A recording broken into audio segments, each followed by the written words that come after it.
ഓം പീതാംബരം കരവിരാജിതശംഖചക്രം കൗമോദകിം സരസിജം കരുണാസമുദ്രം രാധാസഹായമതിസുന്ദരമന്ദഹാസം വാതാലേശമനിശം ഹൃദി ഭാവയാമി. വാതാലേശമനിശം ഹൃദി ഭാവയാമി. നാരായണ നാരായണ നാരായണ നാരായണ നാരായണ നാരായണ നാരായണ നാരായണ നാരായണ നാരായണ നാരായണ. ഗുരുവായൂരപ്പാ ശരണം. എല്ലാവർക്കും നമസ്കാരം. ഗീതയിലെ 17-ാം അധ്യായം ശ്രദ്ധാത്രയ ഭാഗയോഗത്തില് 23-ാമത്തെ ശ്ലോകം തൊട്ടാണ് നമുക്ക് നോക്കേണ്ടത്. ഓം തസ് അതീതി നിർദ്ദേശോ ബ്രാഹ്മണ ത്രിവിധസ്മൃതൈ ബ്രാഹ്മണാസ്തേന വേദാംശ യജ്ഞാശ്ച വിഹിതാപുര. അതായത് സാത്വികദാനം എന്താണെന്നും രജോ ഗുണ സ്വഭാവമുള്ളവർ ചെയ്യപ്പെടുന്ന ദാനം എപ്രകാരമാണെന്നും തമോ ഗുണ സ്വഭാവമുള്ളവർ ദാനം ചെയ്യപ്പെടുന്നത് എപ്രകാരമാണെന്നും ഭഗവാൻ പറഞ്ഞു. ഇതിൽ ശ്രേഷ്ഠമായ ദാനം എന്ന് പറയുന്നത് സാത്വികമാണ്. ആ സാത്വിക ഭാവത്തിലെ സാത്വിക സ്വഭാവം ക്രിയേറ്റ് ചെയ്ത് ദാനം ചെയ്യുന്നവർക്ക് യഥാർത്ഥ ദാനത്തിൻ്റെ ഫലം അനുഭവിക്കാൻ സാധിക്കും. അതായത് യോഗക്ഷേമമായിട്ട് തീരണമെങ്കിൽ, ശ്രേയസ്കരമായിട്ട് മാറണമെങ്കിൽ അത് ഏറ്റവും ശ്രേഷ്ഠമായ ദാനം സാത്വിക സ്വഭാവത്തോടു കൂടി ചെയ്യുന്ന ദാനമാണ്. ഏത് തരത്തിലുള്ള ദാനം ചെയ്യുമ്പോഴും അവിടെ ഈശ്വര സ്മരണ നിലനിർത്തിയാൽ അതിൻ്റെതായ പ്രേയസ് ഉണ്ടാകും, ഇല്ലെങ്കിൽ ശ്രേഷ്ഠത അതിൽ നിന്ന് ലഭിക്കും എന്ന് പറയുന്നതാണ് 23-ാമത്തെ ശ്ലോകം. ഓം തസ് അതീതി, അതായത് ഈശ്വരനാമത്തെ സ്മരിക്കുന്നതിൻ്റെ തുല്യമാണ് ഓം തസ്സത് എന്നുച്ചരിച്ചുകൊണ്ട് വേണം ദാനം ചെയ്യാൻ എന്ന് പറയും. അപ്പം ബ്രഹ്മത്തിന് ഓം തസ്സൽ എന്നിങ്ങനെ 3 വിധമായ നാമനിർദ്ദേശമുണ്ട് എന്നും ആ 3 ശബ്ദം കൊണ്ടാണ് ബ്രാഹ്മണരും വേദങ്ങളും യജ്ഞങ്ങളും ആദിയിൽ നിർമ്മിക്കപ്പെട്ടിരിക്കുന്നത്. യജ്ഞദാന തപസ് കർമ്മങ്ങൾക്ക് വന്നുകൂടാനിടയുള്ള ഏതെങ്കിലും തരത്തിലുള്ള ന്യൂനതകൾ ഉണ്ടെങ്കിൽ അത് പരിഹരിക്കുന്നതിനും പിഴവുകളോ ന്യൂനതകളോ പരിഹരിക്കാൻ വേണ്ടിയിട്ടാണ് ഓം തസ്സൽ എന്ന് ഉച്ചരിക്കുന്നത്.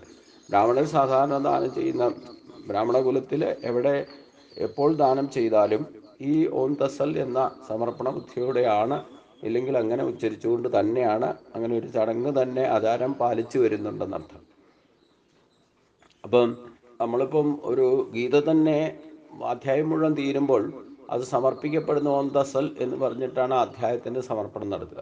അവിടെയും ഉദ്ദേശിക്കുന്ന ഈശ്വരസ്മരണ നിലനിർത്തിക്കൊണ്ട് ഈശ്വരനാമത്തിൽ ചെയ്യപ്പെടുന്ന ഈ കർമ്മത്തിൽ ഏതെങ്കിലും വിധത്തിൽ ന്യൂനതകളോ പിഴവുകളോ സംഭവിച്ചാലും അതൊക്കെ ഈശ്വരാർപ്പണമായിട്ട് സമർപ്പിക്കപ്പെടുന്നു എന്ന അർത്ഥത്തിലാണ് ഓം തസ്സൽ എന്ന് ഉച്ചരിച്ചുകൊണ്ട് ഏതു വിധത്തിലുള്ള സമർപ്പണവും, പ്രത്യേകിച്ച് ദാനകർമ്മങ്ങൾക്ക് അങ്ങനെ വേണം എന്നാണ് ശാസ്ത്രം പറയുന്നത് തന്നെ. ഓം തസ്സൽ എന്ന് ഉച്ചരിക്കുന്നതിൻ്റെ ഉദ്ദേശം, ഓം എന്ന പ്രണവമന്ത്രം ബ്രഹ്മനാദമാണ്. ബ്രഹ്മനാദത്തിൽ നിന്നാണ് ലോകത്ത് ഉപയോഗിക്കുന്ന സകല ഭാഷകളുടെയും ഉൽപ്പത്തി. സ്വയംകൃതമായ ഭാഷ സംസ്കൃത ഭാഷയുടെ ഉൽപ്പത്തി, അതിൽ നിന്നാണ് മറ്റ് ഭാഷകളും ഉണ്ടായിരിക്കുന്നത് എന്നതിൽ യാതൊരു സംശയവുമില്ല. അതുകൊണ്ട് പ്രണവ മന്ത്രം ഓം എന്ന ശബ്ദം തന്നെ ബ്രഹ്മനാദമാണ്. ഏറ്റവും ശ്രേഷ്ഠമായ മന്ത്രവും പ്രണവമന്ത്രം തന്നെയാണ്. കാരണം ഈ പ്രപഞ്ച പ്രാണന്റെ നിലനിൽപ്പ് തന്നെ ഓംകാര സ്വരൂപനായിട്ടാണെന്നർത്ഥം. അതുകൊണ്ട് തസ്മാദോ മൃതി ഉദാഹൃത്യ യജ്ഞദാന തപക്രിയ പ്രവർത്തന്തേ വിധാനോക്ത സതതം ബ്രഹ്മവാദിന. അതുകൊണ്ട് ബ്രഹ്മവാദി ആയതുകൊണ്ട്, അതായത് ഓം എന്ന് ഉച്ചരിക്കുന്നത് കൊണ്ടോ ബ്രഹ്മവാദികളുടെ ശാസ്ത്രോക്തങ്ങളായ യജ്ഞം, ദാനം, തപസ് എന്നീ കർമ്മങ്ങൾ എല്ലായ്പ്പോഴും അനുഷ്ഠിക്കപ്പെടുന്നത്. ഇപ്പം യജ്ഞവും ദാനവും കർമ്മവും നിർബന്ധമായി ചെയ്യണം, അത് സാത്വിക സ്വഭാവത്തിൽ ചെയ്യണം എന്ന് ശ്രദ്ധയോടെ ചെയ്യണം എന്നും പറഞ്ഞു. ആ ശ്രദ്ധയോടെ ചെയ്യുമ്പം ഓം എന്ന് ഉച്ചരിച്ചുകൊണ്ടാണ് ബ്രഹ്മവാദികൾ ശാസ്ത്രോക്തങ്ങളായ യജ്ഞം, ദാനം, തപസ് യഥാവിധി ചെയ്യുന്നത്. അത് ശരീരം കൊണ്ടുള്ള തപസ്സായിക്കോട്ടെ, വാക്കുകൊണ്ടുള്ള തപസ്സായിക്കോട്ടെ, മനസ്സുകൊണ്ടുള്ള തപസ്സായിക്കോട്ടെ, അവിടെയൊക്കെ ഈശ്വരാർപ്പിതമാകുന്നതിൻ്റെ ഒരു പ്രതീകാത്മകമായിട്ടുള്ള ഒരു നാമമന്ത്രമാണ് ഓം എന്നുച്ചരിക്കുക എന്നർത്ഥം. തദീർത്ഥ്യന അഭിസന്ധായ യജ്ഞ ഫലം യജ്ഞ തപക്രിയ ദാനക്രിയാശ്ച വിവിധാം ക്രിയാന്തേ മോക്ഷകാംക്ഷവി. തദ് എന്നുച്ചരിക്കുന്നത് കൊണ്ട് ഫലത്തെക്കുറിച്ച് ഉത്കണ്ഠപ്പെടാതെ മോക്ഷേച്ഛുക്കളാൽ പലതരം യജ്ഞങ്ങളും തപസ്സുകളും ദാനങ്ങളും അനുഷ്ഠിക്കപ്പെടുന്നു. അതായത് അത് ഫലേച്ഛയില്ലാതെ ചെയ്യുന്നതിൻ്റെ സമർപ്പണ ബുദ്ധിയെ കാണിക്കുന്നതാണ് തദ് എന്ന് ഉച്ചരിക്കുന്നത്. അതായത് ഫലത്തെ കുറിച്ച് യാതൊരുവിധ ഉത്കണ്ഠയും എനിക്കില്ല, അത് ഈശ്വരാർപ്പണമായിട്ട്, ഈശ്വരനാമമാണ് പ്രഥമമന്ത്രം. ഓം എന്ന നാമത്താൽ സമർപ്പിക്കുമ്പോൾ, അതായത് ഈശ്വരനാമത്താൽ സ്മരിക്കപ്പെടുന്ന, അല്ലെ സ്മരിച്ചുകൊണ്ട് ചെയ്യപ്പെടുന്ന ഈ ദാനകർമ്മം, യജ്ഞമായിക്കോട്ടെ, ദാനമായിക്കോട്ടെ, തപസ്സായിക്കോട്ടെ, അതെല്ലാം പ്രത്യക്ഷമായിട്ടോ പരോക്ഷമായിട്ടോ അതിൻ്റെ ഫലത്തെക്കുറിച്ച് യാതൊരുവിധ വ്യാകുലതയും സങ്കേതവും ഇല്ലേ സംശയവും ഇല്ലാതെ, അതേപ്പറ്റി യാതൊരു വ്യാകുല ചിന്തയുമില്ലാതെ, അതായത് ഫലേച്ഛയെപ്പറ്റി ലവലേശം പോലും ചിന്തയില്ലാതെ സമർപ്പിക്കപ്പെടുന്നതിൻ്റെ ഒരു സമർപ്പണ ബുദ്ധിയോടെ അത് ഈശ്വരനാമത്താൽ സമർപ്പിക്കുന്നു എന്ന് പറയുന്നതാണ് തത്. എന്താണോ സമർപ്പിക്കുന്നത് അത് ഈശ്വരനാമത്താൽ. ഓം തത് എന്ന് പറഞ്ഞാൽ ഈശ്വരനാമത്താൽ ഇത് ഞാൻ സമർപ്പിക്കപ്പെടുന്നു. അത് എങ്ങനെയുള്ളത്? സദ്ഭാവേ സാധുഭാവേജ സതീത്യതർ പ്രയുജ്യതേ പ്രശസ്തേ കർമ്മണി തദാശ ശബ്ദ പാർത്ഥയുജ്യതേ. അർജുന, ഉണ്ട് എന്ന അർത്ഥത്തിലും, അതായത് ഉള്ളതാണ്, ഉണ്മയാണ്, യോഗ്യമായതാണ് എന്ന അർത്ഥത്തിലാണ് സത്ത് എന്ന് ഉച്ചരിക്കുന്നത്. അതായത് ഞാൻ സമർപ്പിക്കപ്പെടുന്നത് ഈശ്വരനാൽ എനിക്ക് തന്നിട്ടുള്ള സത്താണ്. അതായത് അത് ഉണ്ട് എന്ന ബോധത്തിൽ, ഞാൻ ഉണ്ട് എന്ന് പറയുന്നത് തന്നെ സത്താണ്. ആ ബോധം തന്നെ സത്താണ്. അപ്പോൾ നമ്മൾ കയ്യിലുള്ളത് കൊടുക്കുന്നുണ്ടെങ്കിൽ നമ്മുടെ കേമത്തൊന്നും കിട്ടിയതല്ല, ഈശ്വരനാമത്താൽ തന്നെ നമുക്ക് ഈശ്വരനാൽ സൃഷ്ടിക്കപ്പെട്ടതാണ് കിട്ടിയിരിക്കുന്നത്. അപ്പോൾ അത് ആ ഉള്ളതാണ് കൊടുക്കുന്നത്, ആ സത്യമാണ് നാം സമർപ്പിക്കപ്പെടുന്നത് എന്ന അർത്ഥത്തിലാണ് സത്ത് എന്ന് പ്രയോഗിക്കപ്പെടുന്നത്. അതുപോലെ മംഗളകർമ്മങ്ങളിലും സത്ത് എന്ന ശബ്ദം പ്രയോഗിക്കാറുണ്ട്. അപ്പം ഓം തസ് സത്ത് എന്ന് പറയുന്നത് പ്രഥമമന്ത്രം ഈശ്വരൻ്റെ നാമമാണ്. നാമരൂപാത്മകമായിട്ട് ഈ പ്രപഞ്ചത്തെ സൃഷ്ടിക്കപ്പെടുന്നതൊക്കെ സത്താണ്. ആ സത്ത് ഞാനിതാ ഫലേച്ഛയിൽ വ്യാകുലപ്പെടാതെ തന്നെ, അതായത് ഫലേച്ഛയില്ലാതെ തന്നെ ഈശ്വരനാമത്താൽ സമർപ്പിക്കപ്പെടുന്നു എന്ന പ്രതീകാത്മക ഒരു സമർപ്പണ മന്ത്രമാണ് ഓം തസ്സത്. അപ്പം സാത്വിക ദാനമാണ് ശ്രേഷ്ഠം. അർഹതയുള്ളവർക്ക് പാത്രത അറിഞ്ഞുകൊണ്ട് ദാനം ചെയ്യുക. കാലവും ദേശവും സമയവും സംയോജിതമായിട്ട് ചെയ്യേണ്ട സാത്വിക ദാനം ചെയ്യുമ്പോൾ എന്ത് സമർപ്പിച്ചാലും ഓം തസ്സത് എന്ന് ഉച്ചരിച്ചുകൊണ്ട് സമർപ്പിച്ചാൽ അത് പൂർണ്ണമായിട്ട് സമർപ്പിക്കലായി ഈശ്വരനാമത്താൽ എന്നാണ് ഇതിൽ നിന്ന് മനസ്സിലാക്കേണ്ടതെന്നർത്ഥം. യജ്ഞേ തപസ്സിദാനേച്ച സ്ഥിതി സതീതി ചോദിച്ചതേ കർമ്മ ചൈവ തദർത്ഥീയം സതീത്യവ വിധീയതേ. യജ്ഞത്തിലും തപസ്സിലും ദാനത്തിലും ഉള്ള നിഷ്ഠയ്ക്ക് സത്ത് എന്ന് പറയപ്പെടുന്നു. അതിനായുള്ള യജ്ഞം, ദാനം, തപസ് എന്നിവയിലുള്ള കർമ്മവും കൂടി സത്ത് എന്നറിയപ്പെടുന്നു. അതായത് ബ്രഹ്മവാചകങ്ങളായ ഓം തസത് എന്ന് ഉച്ചരിച്ചുകൊണ്ട് ബ്രഹ്മാർപ്പണമായിട്ട് യജ്ഞദാന തപസ്സുകൾ അനുഷ്ഠിക്കുന്നത് ബ്രഹ്മസ്മരണ ഉദിക്കാനും സാധകന്റെ അഹന്ത മമതകൾ അസ്തമിക്കാനും സഹായിക്കുമെന്ന് കരുതപ്പെടുന്നു. അതായത് ദാനകർമ്മങ്ങൾ ചെയ്യുമ്പോൾ അതിന് കൊടുക്കാനുള്ളതും ഈശ്വരൻ്റെ അനുഗ്രഹത്താലാണ് നമുക്ക് കിട്ടുന്നത്. അത് സമർപ്പിക്കപ്പെടുന്നതും ഈശ്വര സമർപ്പണ ബുദ്ധിയോടെ ആയാൽ, ആ സ്മൃതിയോടെ സമർപ്പിക്കപ്പെട്ടാൽ അത് ശ്രേയസ്സായിട്ട് മാറും. അപ്പോൾ നമ്മൾ സാത്വികമായ ദാനകർമ്മത്തെ പറ്റിയൊക്കെ ഇതിനു മുമ്പ് വിശദീകരിച്ചതാണ്. സാത്വികമായ ദാനമാണ് ശ്രേഷ്ഠം. ദേശം കാലവും പാത്രതയൊക്കെ അറിഞ്ഞുകൊണ്ട് ദാനം ചെയ്യണം. അത് ഈശ്വരനാമത്താൽ സമർപ്പിക്കപ്പെടുന്നതിനായിട്ടുള്ള സത്തായിട്ട് നമുക്ക് ലഭിച്ചിരിക്കുന്നതും ഈശ്വര അനുഗ്രഹം കൊണ്ടാണ്. നമുക്ക് എന്തെങ്കിലും കൊടുക്കണമെങ്കിൽ നമ്മുടെ കയ്യിൽ ഉണ്ടാകണം. ആ ഉണ്ടായിട്ടുള്ളത്, സത്തായിട്ടുള്ളത്, അത് ഈശ്വരൻ്റെ അനുഗ്രഹം കൊണ്ട് നമുക്ക് കിട്ടിയതാണ്. അത് എൻ്റെ എന്ന് പറഞ്ഞ് എടുത്തു വെച്ചാൽ അത് അവർ എൻ്റെ മുമ്പിൽ കള്ളന്മാരാണെന്ന് കർമ്മയോഗി ഭഗവാൻ പറഞ്ഞു. അതായത് നമുക്ക് കിട്ടിയിട്ടുള്ള ജീവനും ഈശ്വരൻ്റെ വരദാനമാണ്. അത് പേറി നടക്കുന്ന ഈ ശരീരവും വരദാനമാണ്. അതിനെ കാത്തു സംരക്ഷിക്കുന്ന ഈ പ്രകൃതി ശക്തികളും വരദാനമാണ്. അപ്പം എൻ്റെ എന്ന് പറയാൻ നമുക്ക് എന്താണ് അവകാശമുള്ളത്? ഇനി നമ്മൾ എന്തെങ്കിലും ജലം കുടിക്കുന്നുണ്ടെങ്കിൽ, ഭക്ഷണം കഴിക്കുന്നുണ്ടെങ്കിൽ, ശ്വാസം എടുക്കുന്നുണ്ടെങ്കിൽ, എന്തൊക്കെ ഇൻഗ്രീഡിയൻസ് ഈ പ്രപഞ്ചത്തിലുള്ളത് നമ്മൾ ഉപയോഗിക്കുന്നുണ്ടെങ്കിൽ അതൊന്നും നമ്മൾ സ്വന്തമായിട്ട് ഉണ്ടാക്കിയതല്ല. അഥവാ എന്തെങ്കിലും സ്വന്തമായിട്ട് ഉണ്ടാക്കിയിട്ടുണ്ടെങ്കിൽ അതിനുപയോഗിച്ചിരിക്കുന്ന വസ്തുക്കളും ഒക്കെ ഈശ്വരൻ സൃഷ്ടിച്ചുള്ള സ്ഥാവര ജംഗമ വസ്തുക്കളായിട്ട് എന്തൊക്കെ ഈ പ്രപഞ്ചത്തിലുണ്ടോ അതെല്ലാം തന്നെ ഈശ്വരൻ്റെ സൃഷ്ടിയാണ്.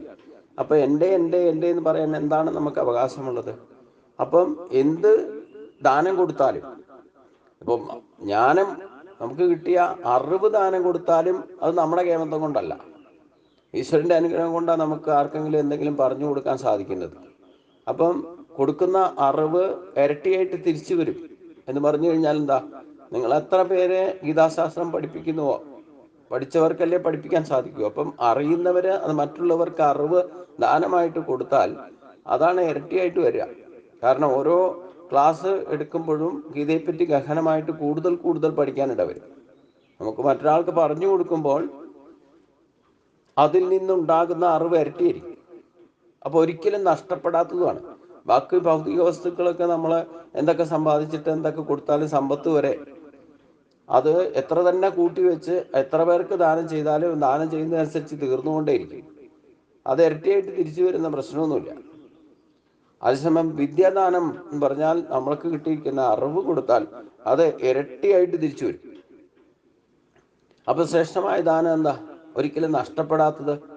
നമ്മൾ യഥാർത്ഥത്തിലുള്ള ഈശ്വരീയ അവബോധം ഉണ്ടാക്കുക, അറിവ് നേടുക. ആ അറിവ് പറ്റുന്നിടത്തോളം ആൾക്കാർക്ക് മറ്റുള്ളവർക്ക് പകർന്നു കൊടുക്കാൻ ശ്രമിക്കുക. അതാണ് ഏറ്റവും ശ്രേഷ്ഠമായ ദാനം. ഭൗതിക വസ്തുക്കളൊക്കെ വന്നും പോയിരിക്കും. അപ്പം താനൊഴിച്ച് മറ്റുള്ളവർക്ക് ദാനം കൊടുക്കുന്നതൊക്കെ, എന്തെങ്കിലും കൊടുക്കുന്നതൊക്കെ ദാനകർമ്മമാണെന്ന് പറയും. അത് നമ്മുടെ ബന്ധുക്കളായിക്കോട്ടെ, ഏത് തരത്തിൽ ആർക്ക് കൊടുത്താലും, സുഹൃത്തുക്കളായിക്കോട്ടെ, ഇനി ശത്രുക്കളായിക്കോട്ടെ, നിങ്ങൾ എന്തെങ്കിലും മറ്റുള്ളവർക്ക് വേണ്ടിയിട്ട് ദാനമൊഴിച്ച് മറ്റുള്ളവർക്ക് കൊടുക്കുന്നുണ്ടെങ്കിൽ അതൊക്കെ ദാനകർമ്മമാണ്. അത് ദാനം ചെയ്യണമെന്നുണ്ടെങ്കിൽ ത്യാഗമനസ്ഥിതി വേണം നമുക്ക്. അപ്പം ഈ ത്യാഗമനസ്ഥിതി ഉണ്ടായിരിക്കില്ല എന്ന് ബ്രഹ്മപ്രജാപതി പറഞ്ഞിട്ടുണ്ട്.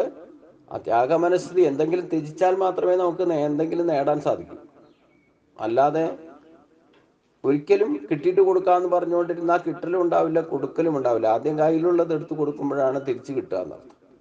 അതാണ് ഫലേച്ഛയില്ലാതെ ദാനം ചെയ്യുന്നതിൻ്റെ ഏറ്റവും വലിയ ശ്രേഷ്ഠത എന്ന് പറയുന്നത്. പലരും പറയുമല്ലോ കിട്ടിയിട്ട് കൊടുക്കാം, കിട്ടിയിട്ട് കൊടുക്കാം. കിട്ടിക്കഴിയുമ്പോൾ കൊടുക്കാൻ തോന്നില്ല. ഇതാണ് കുഴപ്പം. അപ്പം കയ്യിലുള്ളത് കൊടുക്കാതിരിക്കുന്നവരാണല്ലോ കിട്ടിയിട്ട് കൊടുക്കാം, കിട്ടിയിട്ട് കൊടുക്കാം എന്ന് പറയുന്നത്.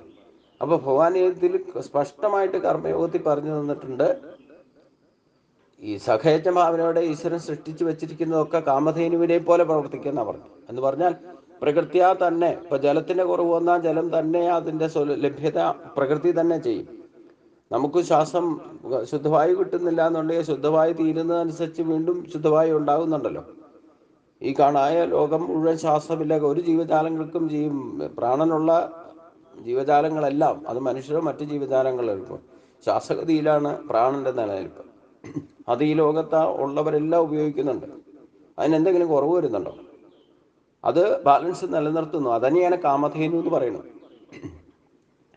അപ്പൊ അതേപോലെ ആ ഭാവനയിൽ നമ്മൾ ജീവിച്ചാൽ നമുക്ക് കാമധേനുവിനെ പോലെ യോഗക്ഷേമമായിട്ട് നമ്മൾ ആഗ്രഹിക്കുന്നതല്ലേ. നമ്മൾ എന്തൊക്കെയാണോ ഈശ്വര സ്മരണയോടുകൂടി ഇപ്രകാരം ദാനകർമ്മങ്ങൾ ചെയ്യുന്നത്, അവർക്കത് നഷ്ടപ്പെടാതെ കാമധേനുവിനെ പോലെ വീണ്ടും വീണ്ടും ലഭിച്ചുകൊണ്ടിരിക്കുക. അതാണ് യോഗക്ഷേമം എന്ന് പറയുന്നത്.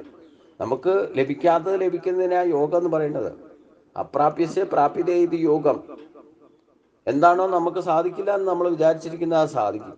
അവിടെ യജ്ഞഭാവന കൊണ്ടുവരുന്നവർക്ക്, യജ്ഞം ദാനം തപസ്, ശരീരം കൊണ്ട് ചെയ്യേണ്ട തപസ്, വാക്കുകൊണ്ട് ചെയ്യേണ്ട തപസ്, മനസ്സുകൊണ്ട് ചെയ്യേണ്ട തപസ്സിനെ പറ്റിയൊക്കെ പറഞ്ഞു. അത് വളരെ ശ്രദ്ധയോടെ ചെയ്താൽ അതിൽ നിന്ന് ലഭിക്കുന്നത് കാമധേനുവിനെ പോലെ ലഭിക്കും. അത് വീണ്ടും കാമധേനുവിനെ പോലെ നിലനിർത്താൻ യോഗക്ഷേമമായിട്ട്, ക്ഷേമം എന്ന് പറഞ്ഞാൽ നിലനിർത്താൻ സാധിക്കുക. നിലനിർത്തണം എന്നുണ്ടെങ്കിൽ ഭഗവാൻ പറഞ്ഞ രീതിയിൽ ദാനകർമ്മങ്ങൾ ചെയ്യണം. അതായത് താമോ ഗുണാത്മകമായ ദാനമല്ല, രജോ ഗുണാത്മകമായ ദാനമല്ല, സാത്വികമായ ദാനം ചെയ്താൽ അത് യോഗക്ഷേമമായിട്ട് നിലനിൽക്കും. അത് എപ്പം എന്ത് കൊടുത്താലും വേണ്ടില്ല, അതൊക്കെ വിദ്യ കൊടുത്താൽ പോലും ഓം ദസത് എന്ന സ്മരണയിൽ ചെയ്താൽ, അത് പറഞ്ഞുകൊണ്ട് ഇല്ലെങ്കിൽ മനസ്സ് വിചാരിച്ചുകൊണ്ടെങ്കിലും സമർപ്പിക്കപ്പെട്ടാൽ അവിടെ ഈശ്വര സ്മരണ നിലനിർത്തുന്നതിൻ്റെ ഒരു പ്രതീകാത്മകമായ മന്ത്രശബ്ദമാണ് ഓം തസത് എന്ന് ഉച്ചരിക്കുന്നത്. അതായത് ബ്രഹ്മവാചകമായ ഓം തസത് എന്ന് ഉച്ചരിക്കുന്നത് കൊണ്ട് ബ്രഹ്മാർപ്പണമായിട്ട് യജ്ഞദാന തപസ്സുകൾ അനുഷ്ഠിക്കുന്നത് ബ്രഹ്മസ്മരണ ഉദിക്കാനും സാധകന്റെ അഖണ്ഡ മമതകൾ ഇല്ലാതാക്കണം. അതായത് എൻ്റെ ഇത് ഞാൻ ഉണ്ടാക്കി വെച്ചത്, എൻ്റെ കേമത്വം കൊണ്ടുണ്ടായത് എന്നുള്ള ആ ഭാവന ഇല്ലാതെയാകാണ് ഈശ്വര സ്മരണ നിലനിർത്തണം എന്ന് പറയുന്നത്. നമ്മളിപ്പോൾ ഗുരുവായൂരപ്പനെ ഭജിക്കാൻ പോയാൽ ആദ്യമൊക്കെ ഞാൻ പലപ്പോഴും പറയാറുള്ള കാര്യമാണ്, ഒരു പ്രാവശ്യം ഗുരുവായൂർ എത്തിക്കഴിഞ്ഞാൽ ആകർഷിക്കപ്പെടും. വീണ്ടും വീണ്ടും വർഷത്തിലൊരിക്കലെങ്കിലും പോകാതിരിക്കുന്ന പ്രശ്നമില്ല. അപ്പം ദുഃഖങ്ങൾ വരുമ്പോൾ ഭഗവാനെ ഭരിക്കാൻ തുടങ്ങും, ദുഃഖം മാറ്റി തരും. അത് കഴിയുമ്പോൾ അവിശ്വസിദ്ധിക്കായിക്കൊണ്ട് ഇച്ഛിക്കുന്ന കാര്യങ്ങൾ സാധിക്കാൻ വേണ്ടിയിട്ട്, ഇഷ്ടഭോഗങ്ങൾക്ക് വേണ്ടിയിട്ട് ഭഗവാനെ പ്രാർത്ഥിക്കും. അപ്പോൾ ഭഗവാന്റെ ഗുരുവായൂരപ്പൻ ക്ഷിപ്രപ്രസാദിയായിട്ട് ചോദിക്കുന്നതൊക്കെ തരും. 10 ചോദിച്ചാൽ 10 തരും, 15 ചോദിച്ചാൽ 15 തരും, 20 ചോദിച്ചാൽ 20 തരും, 50 ചോദിച്ചാൽ 50 തരും. നമ്മുടെ ആഗ്രഹങ്ങൾക്ക് ഒരു പരിധിയില്ലല്ലോ. അപ്പോൾ 100 ചോദിച്ചാൽ 100 തരും, 500 ചോദിച്ചാൽ 500 തരും, 1000 ചോദിച്ചാൽ 1000 തരും. ഇങ്ങനെ നമ്മൾ ഭഗവാനോട് പ്രാർത്ഥിച്ച് പ്രാർത്ഥനാ ബലത്താൽ സമ്പാദിക്കുന്നതൊക്കെ ഒരു ഘട്ടം കഴിയുമ്പോൾ ഭഗവാൻ നേരത്തെ തന്നെ വാമനാവതാരത്തിൽ പറയുന്നുണ്ട്, ഞാനൊരു ഭക്തനെ അനുഗ്രഹിക്കാൻ തീരുമാനിച്ചാൽ അവൻ്റെ എല്ലാ ഐശ്വര്യങ്ങളും ഭഗവാൻ തന്നെ കൊടുത്തതാണ്, പക്ഷെ അതൊക്കെ എടുത്ത് മാറ്റി മറിച്ച് കളയും. അപ്പോൾ ഇങ്ങനെ നമ്മൾ ചോദിക്കുന്നതൊക്കെ കിട്ടി നമ്മൾ അപ്പോഴവിടേക്ക് ഈ അഹന്ത എന്ന് പറയുന്നത് എന്താണെന്ന് വെച്ച് കഴിഞ്ഞാൽ ഇതൊക്കെ ഞാനുണ്ടാക്കിയതാണ്, എന്നിട്ട് കള്ളം വന്ന് എടുത്തുകൊണ്ട് പോയി ഏത് തരത്തിൽ അത് നഷ്ടപ്പെട്ടാലും വേണ്ടില്ല, അപ്പോൾ പറയും ഞാനുണ്ടാക്കി വെച്ചൊക്കെ പോയി എന്നാ പറയാം. അവിടെയാണ് അഹങ്കാരം വരുന്നതെന്നർത്ഥം. അത് കളയാൻ, അത് ഇല്ലാതിരിക്കണം എന്നുണ്ടെങ്കിൽ നമുക്ക് കിട്ടിയതൊക്കെ നമ്മൾ പോലും ഒരു കയ്യിൽ കിട്ടുന്ന മറുകൈ അറിയാതെ ദാനം ചെയ്യണമെന്നാണ് പറയുന്നത്. സമ്പാദിച്ചു വെച്ചാൽ എൻ്റെ ഉള്ള ചിന്ത ഉണ്ടാവുക.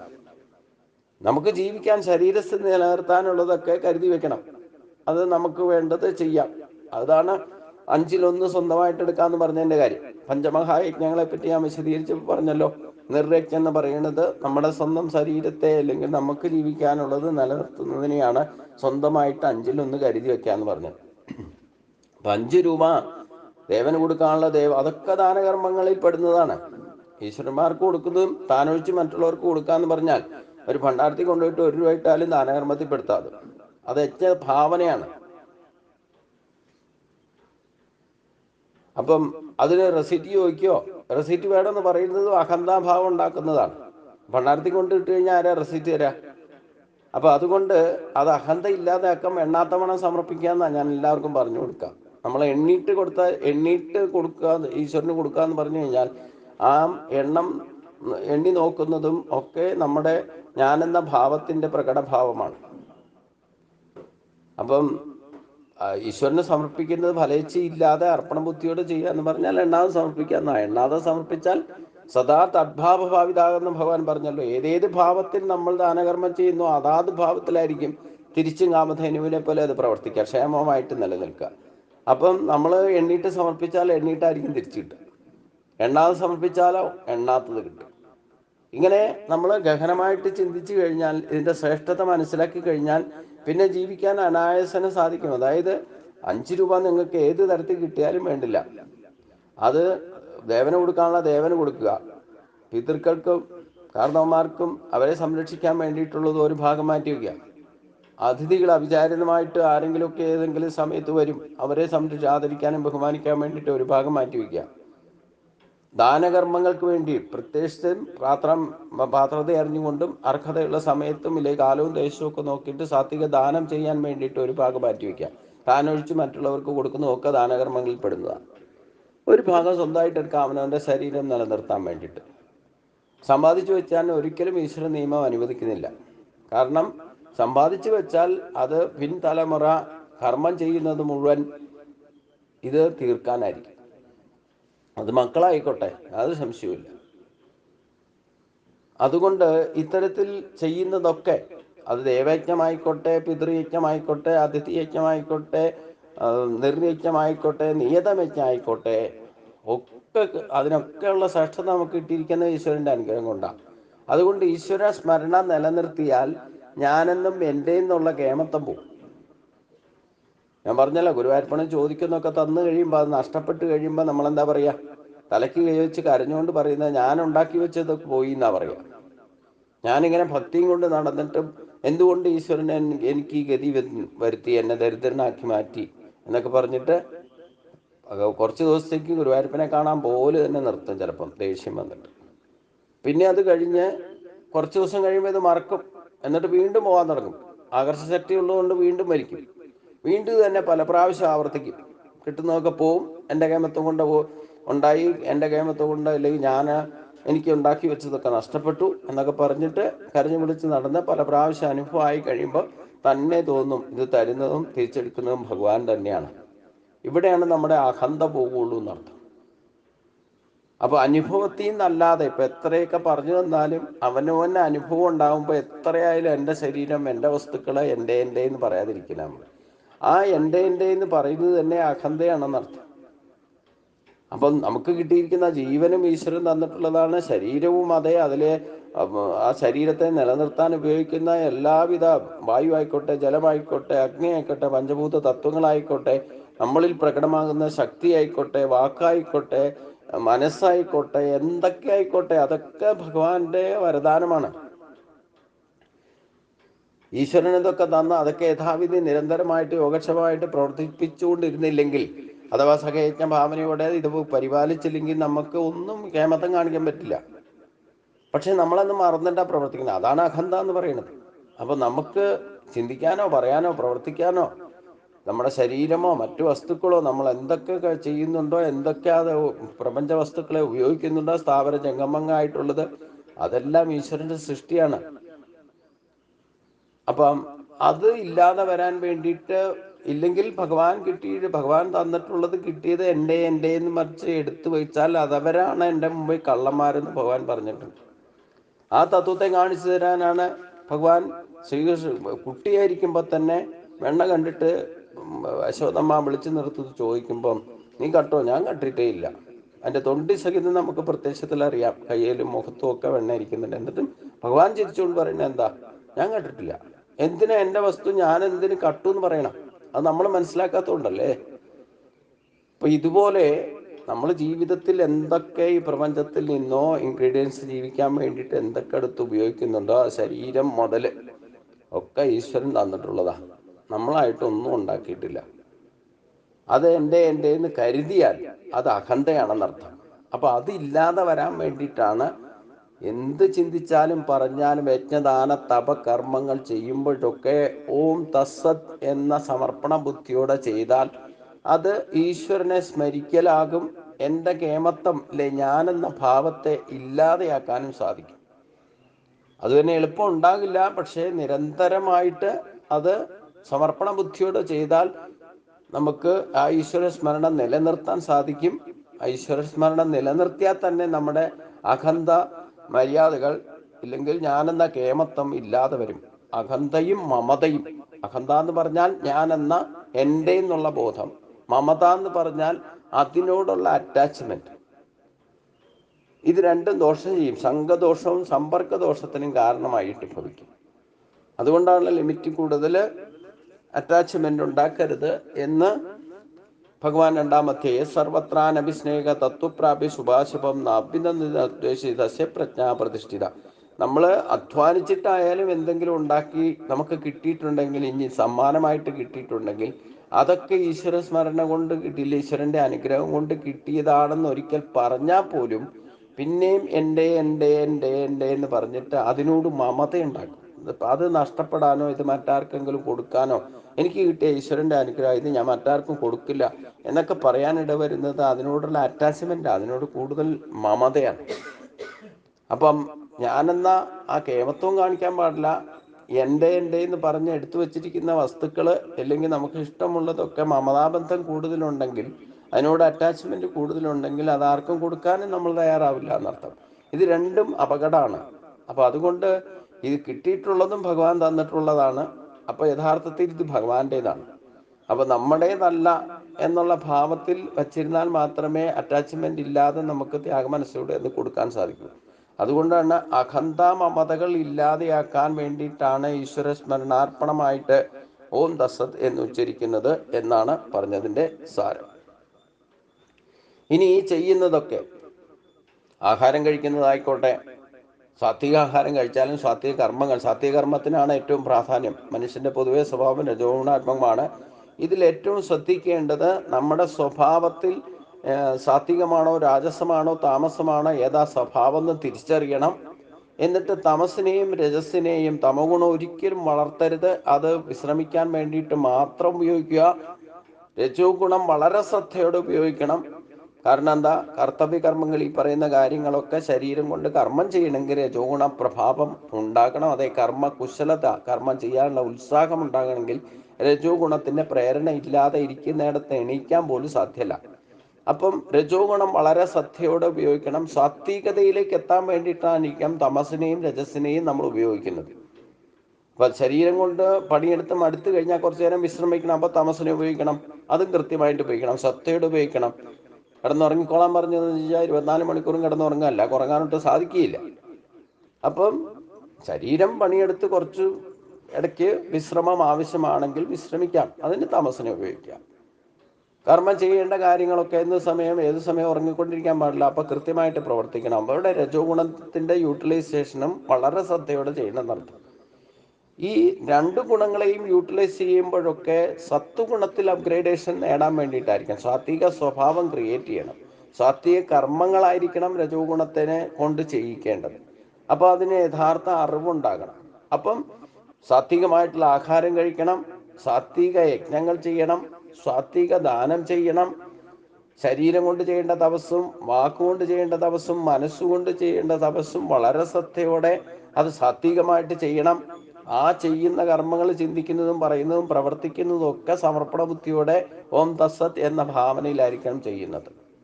ഇതില്ലാതെ ഈ പറയുന്ന കാര്യങ്ങളൊക്കെ തിരിച്ചറിഞ്ഞിട്ടും അശ്രദ്ധയാ ഹുതം ദത്തം തപസ്തപ്തം കൃതം ചെയ്യത് അസതി തുച്ഛതയെ പാർത്ത നച തത് പ്രേത്യനോയിഹ. ഈ പറയുന്ന കാര്യങ്ങളൊക്കെ അശ്രദ്ധയോടെയാണ് ചെയ്യുന്നതെങ്കിലും ഇഹത്തിലും പരത്തിലും അത് പ്രയോജനപ്പെടില്ല. അല്ലയോ അർജുന, ശ്രദ്ധയില്ലാതെ ചെയ്യുന്ന ഹോമവും ദാനവും തപസ്സും യജ്ഞകർമ്മങ്ങൾ എന്തൊക്കെ ചെയ്താലും വേണ്ടില്ല, വേണ്ടത്ര ശ്രദ്ധയില്ലാതെയാണ് ചെയ്യുന്നത്. എന്തൊക്കെ ചെയ്യുന്നുവോ അതൊക്കെയും അസത്താണെന്ന് പറയപ്പെടുന്നു. അത് ഒരു കാരണവശാലും ഇഹത്തിലും പരത്തിലും പ്രയോജനപ്പെടില്ല. അത് തനിക്കുമില്ല, മറ്റുള്ളവർക്കും പ്രയോജനപ്പെടില്ല. ഈ ശാസ്ത്രമൊക്കെ പഠിച്ചു എന്ന് പറഞ്ഞിട്ടും അത് അനുഷ്ഠിക്കുമ്പോൾ ശ്രദ്ധയില്ലാതെ ചെയ്താൽ അത് നമുക്കും പ്രയോജനം. ഇപ്പം ആഹാരം കഴിക്കുന്നത് വരെ സാത്വിക ആഹാരം ഉണ്ടാക്കിയിട്ട് കഴിക്കുമ്പം അത് ഉണ്ടാക്കുന്നത് സന്തോഷത്തോടെ ആയിരിക്കണം, വിളമ്പി കൊടുക്കുന്നത് സന്തോഷത്തോടെ ആയിരിക്കണം, സ്വയം കഴിക്കുമ്പോൾ സന്തോഷത്തോടെ ആയിരിക്കണം.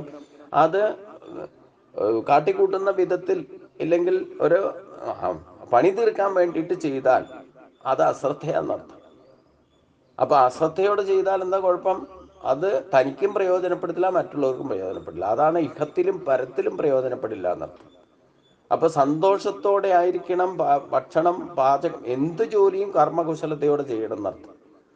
അപ്പോഴും നമ്മൾ ഈ കൈപുണ്യം എന്ന് പറയുന്നത് ഉണ്ടാകണമെന്നുണ്ടെങ്കിൽ മനസ്സ് തുറന്ന് ഓപ്പണായിട്ട് നിഷ്കളങ്ക ഭാവത്തോടെ അർപ്പണബോധത്തോടെ ഈശ്വര സ്മരണയോടെ ചെയ്താൽ അതൊക്കെ ശ്രേഷ്ഠമായി മാറും ഓട്ടോമാറ്റിക്കായിട്ട്. നമ്മൾ ഇത്രയും അധികം ട്രെയിനിങ് പഠിക്കണോ, പാചക വിധിയൊക്കെ പഠിച്ചിട്ട് ഒരു ഭക്ഷണം പാചകം ചെയ്യേണ്ട ആവശ്യമൊന്നുമില്ല.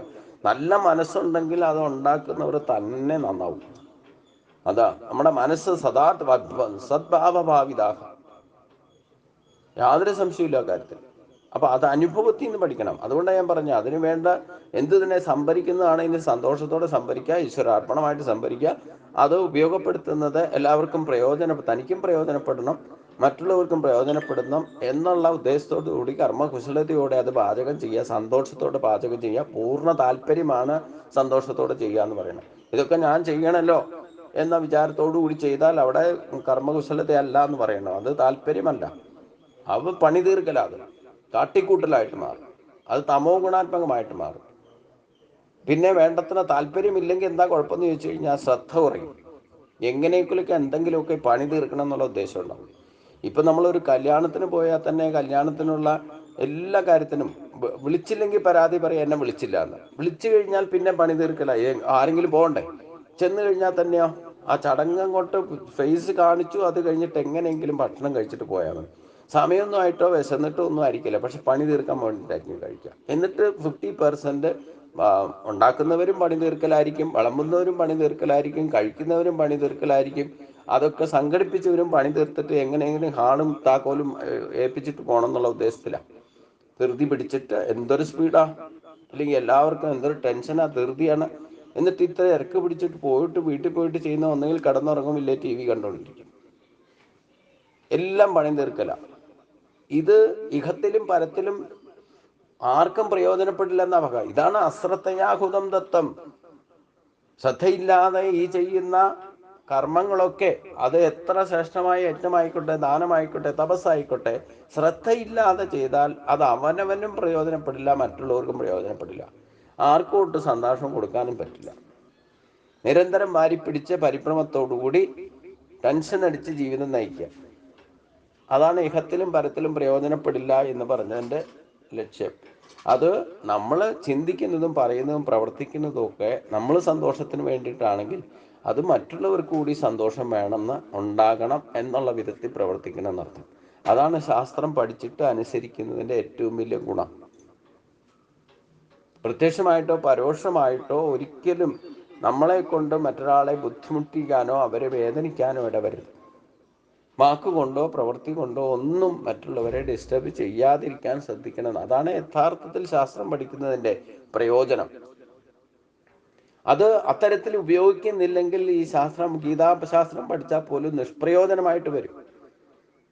നമ്മളെല്ലാവരും ആഗ്രഹിക്കുന്നത് സുഖമായിട്ട് ജീവിക്കണം, എല്ലാവർക്കും ശാന്തിയും സമാധാനം തന്നെ ആഗ്രഹിക്കണം. ഒരു കള്ളനായാലും ഒരു സാത്വികനായാലും എല്ലാവർക്കും ലക്ഷ്യം എന്താ? നമുക്ക് അവരവർക്ക് സുഖമായിട്ട് കഴിയും. സ്വാർത്ഥ താല്പര്യം എന്ന് പറയുന്നത് അവരവരുടെ സ്വാർത്ഥത സുഖം, എല്ലാവർക്കും അവരവരുടെ കാര്യം നടക്കാൻ വേണ്ടിയിട്ടാണ് ഈ ബന്ധങ്ങളും ബന്ധനങ്ങളും ഒക്കെ ഉണ്ടാകുന്നത്. യാതൊരു സംശയമില്ല കാര്യത്തിൽ. 100% സ്വാർത്ഥത തന്നെ. അപ്പോൾ അതുകൊണ്ട് അങ്ങനെ സ്വാർത്ഥതയ്ക്ക് വേണ്ടിയിട്ട് ചെയ്യുന്ന കാര്യങ്ങളാണെങ്കിൽ പോലും പ്രത്യക്ഷമായിട്ടോ പരോക്ഷമായിട്ടോ നമ്മൾ ആഗ്രഹിക്കുന്ന സുഖമാണ് എങ്കിൽ നമ്മൾ ചിന്തിക്കുകയും പറയുകയും പ്രവർത്തിക്കുകയും ചെയ്യുന്നതൊക്കെ ആ സുഖത്തിന് വേണ്ടിയിട്ട് ശ്രദ്ധയോടെ ചെയ്യുക. അങ്ങനെ ചെയ്താൽ അത് പ്രത്യക്ഷമായിട്ടോ പരോക്ഷമായിട്ടോ മറ്റുള്ളവർ കൂടി സന്തോഷത്തെ കൊടുക്കുന്നതായിട്ട് ഭവിക്കും. യാതൊരു സംശയവും വേണ്ട. നമ്മൾ സന്തോഷമായിട്ട് പ്രസന്നചിത്തനായിരുന്നാൽ നമ്മളെ കാണുന്നവർക്ക് സന്തോഷം ഉണ്ടാവും. അല്ല വീർത്ത് കെട്ടിയ മുഖമായിട്ട് നമ്മളിരുന്നാലോ ആ വരുന്നവനും മുഖം കൂട്ടി കാണിക്കും. അതാണ് പൊതുവേ സദാ തദ്ഭാവഭാവിത. നമ്മളെ ഏത് വിധത്തിലാണോ പെരുമാറുന്നത്, നമ്മുടെ കാഴ്ചപ്പാട് എന്താണോ അതേ കാഴ്ചപ്പാട് ഇല്ലായിരിക്കും നമ്മളെ ശ്രദ്ധിക്കുന്നതും എല്ലാവരും. അപ്പം ഈ യജ്ഞദാന തപകർമ്മങ്ങൾ ഇല്ലെങ്കിൽ ശാസ്ത്രത്തെ അനുസരിക്കുമ്പം ഇനി മറ്റൊരാൾ പറഞ്ഞു തന്നിട്ടോ കാണിച്ചു തന്നിട്ടോ ചെയ്യുന്നതായാലും ഏത് തരത്തിൽ ചിന്തിക്കുന്നതും പറയുന്നതും പ്രവർത്തിക്കുന്നതും ശ്രദ്ധയോടെ അല്ല എങ്കിൽ അത് ഇഹത്തിലും പരത്തിലും പ്രയോജനപ്പെടില്ല എന്ന് പറഞ്ഞ് ഈ ജീവിതകാലത്തും ഈ ലോകത്തിലും നമുക്ക് പ്രയോജനപ്പെടില്ല. ഇനി മരിച്ചിട്ട് പോയാലും അനന്തരഗതിയും അധോഗതിയായിരിക്കും. അതാണ് ഇഹത്തിലും പരത്തിലും പ്രയോജനപ്പെടാതിരിക്കുക. നമ്മളിപ്പോഴെങ്ങനെയാണോ ഏത് സ്മരണ നിലനിർത്തിക്കൊണ്ടാണോ നിരന്തര ചിന്ത എന്താണോ അതനുസരിച്ച് ജീവിക്കുന്നതനുസരിച്ചായിരിക്കും മരണസമയത്തും നമ്മുടെ അനന്തരഗതി തീരുമാനിക്കപ്പെടുന്നത്. അപ്പം വളരെ ശ്രദ്ധയോടെ ഒരു ആഹാരം എടുത്ത് കഴിക്കാൻ എടുത്തു വെച്ചാൽ തന്നെ വിശപ്പുള്ളപ്പോൾ കഴിച്ചാൽ വളരെ ശ്രദ്ധയോടെ പരാതി പറയാതെ കുറ്റം പറയാതെ കഴിക്കും. അത് താല്പര്യത്തോടെ കഴിക്കുകയും ചെയ്യും. നല്ല വിശപ്പുണ്ടെങ്കിൽ ഒരു സാധു നോക്കില്ല, ഒരു കുറ്റവും നോക്കില്ല. അതാണ് സമയോചിതമായിട്ട് കൃത്യമായിട്ട് വേണ്ട വിധത്തിൽ ശ്രദ്ധയോടെ ചെയ്യാന്ന് പറഞ്ഞാൽ. ശ്രദ്ധയില്ലാതെ കഴിച്ചാലോ എത്ര ഇഷ്ടമുള്ള ഭക്ഷണമായാലും വേണ്ടില്ല, ശ്രദ്ധയില്ലാതെയാണ് കഴിക്കുന്നതെങ്കിൽ ആ ദഹന പ്രക്രിയയെ ബാധിക്കും. യാതൊരു സംശയമില്ല കാര്യത്തിൽ. ഇത് മാത്രമല്ല പ്രാക്ടിക്കലി തന്നെ കുട്ടികൾക്ക് ഭക്ഷണം എടുത്ത് കൊടുത്തിട്ട് ടിവിയുടെ മുമ്പിൽ ഇരുത്തി കൊടുത്തു നോക്കും, എന്താ സംഭവിക്കാന്ന് അറിയാം. അവര് ടിവിയിൽ ശ്രദ്ധിച്ചുകൊണ്ടാണ് ഭക്ഷണം കഴിക്കുന്നതെങ്കിൽ കൈ കൊണ്ട് കുത്തുന്നു എടുത്ത് ഭക്ഷണം എടുക്കാൻ ശ്രമിക്കുമ്പം അത് ചിലപ്പോൾ പ്ലേറ്റിലായിരിക്കില്ല, വേറെ എവിടെയെങ്കിലും ആയിരിക്കും. ഇനി ഭക്ഷണം എടുത്താൽ തന്നെ കൊണ്ടുവയ്ക്കുന്നത് വായിലായിരിക്കില്ല, മൂക്കിലായിരിക്കും, ചിലപ്പോൾ ഇല്ലേ കണ്ണിലായിരിക്കും. ശ്രദ്ധ മുഴുവൻ ടിവിയിലാണെങ്കിൽ ഭക്ഷണം കഴിക്കുന്നത് അവനവനും പ്രയോജനപ്പെടില്ല, മറ്റുള്ളവർക്കും പ്രയോജനപ്പെടില്ല എന്ന് വളരെ ലളിതമായിട്ട് നമുക്ക് മനസ്സിലാക്കാനുള്ള ഉദാഹരണമാണിത്. അപ്പം എന്ത് ചിന്തിച്ചാലും പറഞ്ഞാലും പ്രവർത്തിച്ചാലും നമ്മൾ ഫുള്ളി ഇൻവോൾവോട് കൂടി ഇല്ലെങ്കിൽ ശ്രദ്ധയോടുകൂടി കോൺസെൻട്രേറ്റ് ചെയ്യുക, ആത്മവിശ്വാസത്തോടു കൂടി ഏകാഗ്രതയോടുകൂടി ചെയ്യുന്നതിനാണ് ഇവിടെ ശ്രദ്ധ എന്ന് പറയുന്നത്. ആ ശ്രദ്ധയെ മനുഷ്യൻ പൊതുവെ ശ്രദ്ധാമയനാണെന്ന് തുടക്കത്തിൽ തന്നെ ഭഗവാൻ പറഞ്ഞു. കാരണം നമുക്ക് താല്പര്യമുള്ളതാണെങ്കിൽ വളരെ ശ്രദ്ധയായിരിക്കും, യാതൊരു സംശയവുമില്ല. അതുകൊണ്ട് ഈ അധ്യായം നമ്മളെ പഠിപ്പിക്കുന്നത് ശാസ്ത്രത്തെ യഥാവിധി മനസ്സിലാക്കിക്കൊണ്ട് അത് ശ്രദ്ധയോടുകൂടി ഉപയോഗിക്കാൻ പഠിക്കണം. 17 അധ്യായത്തിലൂടെ ഭഗവാൻ പറഞ്ഞ ഗീതാശാസ്ത്രത്തെ അർജുനൻ പറയുന്നത് തൊട്ട് ശ്രദ്ധയോടെ സാധാരണ മനുഷ്യന്റെ ന്യായാന്യായങ്ങളെ പറ്റി ചിന്തിക്കുന്ന മനസ്സിന്റെ ഗതിയാണ്, അവനവന്റെ സ്വഭാവത്തെയാണ് അർജുനിലൂടെ വെളിവാക്കുന്നതെങ്കിൽ അത് എപ്രകാരം ശ്രദ്ധയോടെ മനസ്സിലാക്കിയിട്ട് നമ്മുടെ സ്വഭാവത്തിൽ ശ്രദ്ധാമയനായിട്ടുള്ള കഴിവുള്ളതിനെ നമുക്ക് ഈശ്വരൻ അനുഗ്രഹിച്ച് തന്നിരിക്കുന്ന ശക്തികൾ എന്തൊക്കെ അറിഞ്ഞുകൊണ്ട് അതിനെ യൂട്ടിലൈസ് ചെയ്യുന്നത് ശ്രദ്ധയോടെ ചെയ്യണം എന്നാണ് പറഞ്ഞതിൻ്റെ കാര്യം. അതല്ലെങ്കിൽ ഇഹത്തിലും പരത്തിലും പ്രയോജനപ്പെടില്ല എന്ന് പറഞ്ഞാൽ നമ്മൾ ഈ അനുജന്മങ്ങളിലേക്ക് വരെ ഇപ്പോഴത്തെ ശ്രദ്ധയാണ് കാരണമായി ഭവിക്കുന്നത് എന്നർത്ഥം. അതുകൊണ്ട് വളരെയധികം ശ്രദ്ധിക്കണം. അതിന് 3 തരത്തിൽ നമ്മുടെ സ്വഭാവം അനുസരിച്ച് 3 തരത്തിലുള്ള ശ്രദ്ധയുണ്ടെന്നും പറയുന്നുണ്ട്. അത് വിശദമായിട്ട് ഇതുവരെ ചർച്ച ചെയ്തു കഴിഞ്ഞു. അതുകൊണ്ട് ഇത് ശ്രീമദ് ഭഗവത്ഗീതാസു ഉപനിഷത്സു ബ്രഹ്മവിദ്യായാം യോഗശാസ്ത്രേ ശ്രീകൃഷ്ണാർജുന സംവാദേ ശ്രദ്ധാത്രയ വിഭാഗയോഗോ നാമ സപ്താദശാധ്യായ സർവത്ര ഗോവിന്ദനാമ സങ്കീർത്തനം. ഓം സ്വസ്തി പ്രജാഭ്യാം പരിപാലയന്താം ന്യായേന മാർഗേണ മഹിം മഹീഷാഗോ ബ്രാഹ്മണേഭ്യഃ ശുഭമസ്തു. ലോകാ സമസ്താ സുഖിനോ ഭവന്തു. ലോകാ സമസ്താ സുഖിനോ ഭവന്തു. ഓം ശാന്തി ശാന്തി ശാന്തി.